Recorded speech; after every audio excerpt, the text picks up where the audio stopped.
So this is what our course looks like, y'all. We have 8 sessions, okay? And so the first 2 sessions we'll be looking at kind of like the essentials of freight brokering. Today we're going to talk more about just what is freight brokering, and tomorrow we'll talk more about like the different types of equipment that's used when you're looking at the different types of trucks and things like that. And since we do have a few experts on the trucking side, that's great that we have that we have those people in here, because they can definitely answer, some questions for us when it comes to certain things. Okay. And we get kind of like that 360, that dynamic view about the relationship between carriers and freight broker and the shippers, carriers, and freight brokers. So we'll look at some frameworks, some forms and financials and checklists. Okay. We will also look at business structure, right?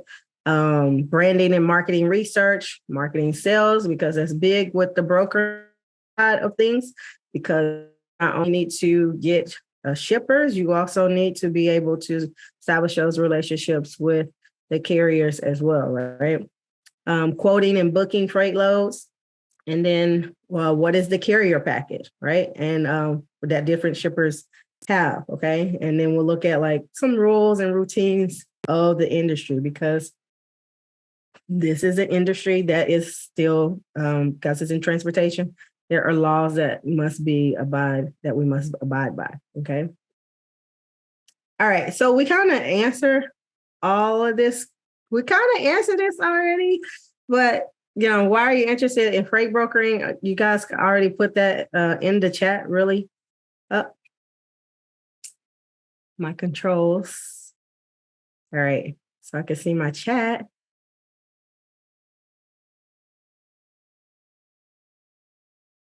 All right, good. So I see someone said got an older brother looking to get into the box trucking business, so trying to help him out any way I can. Okay. So that's good. Well, this is more, you can still learn some items, but this is specifically freight brokering. But again, you can still get I would say, an eagle's eye view about what you might need to, look at, right?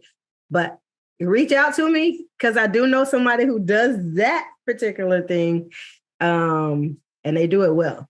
So with the box trucking industry, I know someone. So because I actually wanted to set that up myself for my brother, because he is a truck driver, and so which is why I said let me do this course. I'm gonna be okay. Let's go. All right.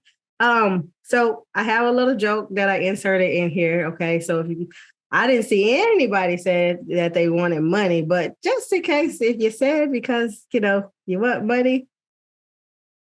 Understand how much money? 70,000 last month. Yeah, no, I'm serious too. Seriously, how much money? I told you, 70,000. Well, technically 72,000.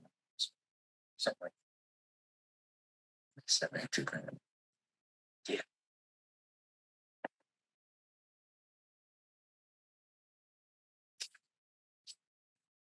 You show me a pay stub for $72,000, and then I quit my job right now and I work for you.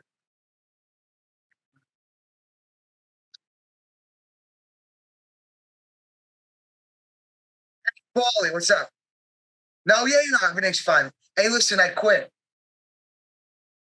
I thought that was funny. That's a movie from way back in the day. So, but I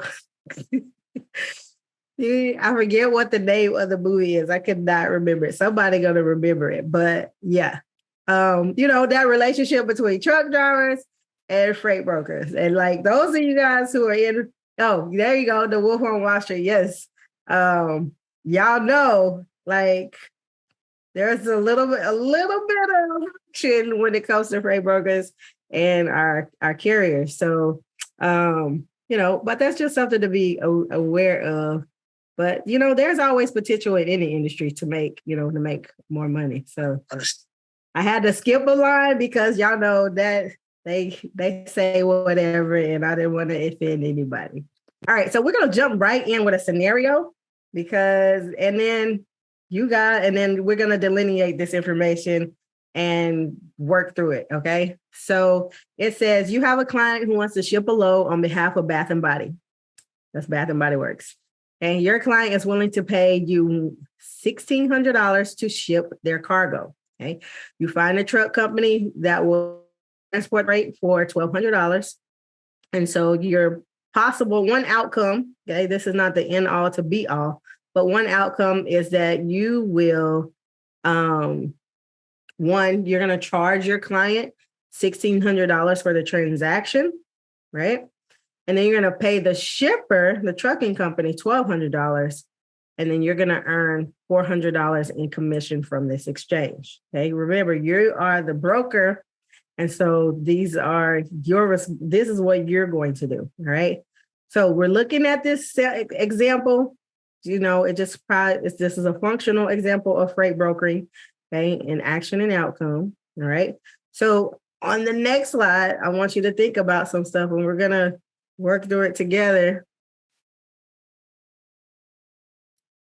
See if I can go to next. All right. So we're going to collaborate. This is like a 5-minute, 7-minute discussion you could put in the chat. But if you also want to just come off mic and we're just having a discussion. And so based on the scenario in the previous slide, okay, let's brainstorm what details about what the main role of a freight broker is in this particular transaction. Okay. So what is the role when we read? I'm going to put it back on that because I know how I am. Like I need to see it and read it to myself quietly. But what do you gather from this is the main role of the freight broker looking at this particular transaction? And I'm going to go back so you can see the slide in case you need to read it again. So if you would like to come off mic, because I don't want to give you guys an answer because I do want us to think. Like that's part of why we're here. We learn by thinking through things too and collaborating and discussing things. So I don't want to just give you a whole bunch of information and, because I got tons of notes, y'all, but I haven't gone back to them all the time. So let's interact with the information that we're receiving. All righty. So Wendy, I see Wendy up. Go for it. The freight broker is like the middleman, the person that is going to find a truck driver or a company to move the freight to the receiver, whoever receiving the product. All right. So thank you. Keyword I heard there was middleman. Awesome. Find a Quatani. Ooh, I hope I'm saying that right. Thank you, Wendy. Find a company that will transport it, a liaison between the shipper and the carrier, getting the load where it needs to go. Perfect. All right. So we are, as freight brokers, we put on our freight broker hat, the middleman, right? So we have, and sometimes it depends on the type of model that you set up, the type of freight broker that you will decide to be if you want to make this a full-blown business, right?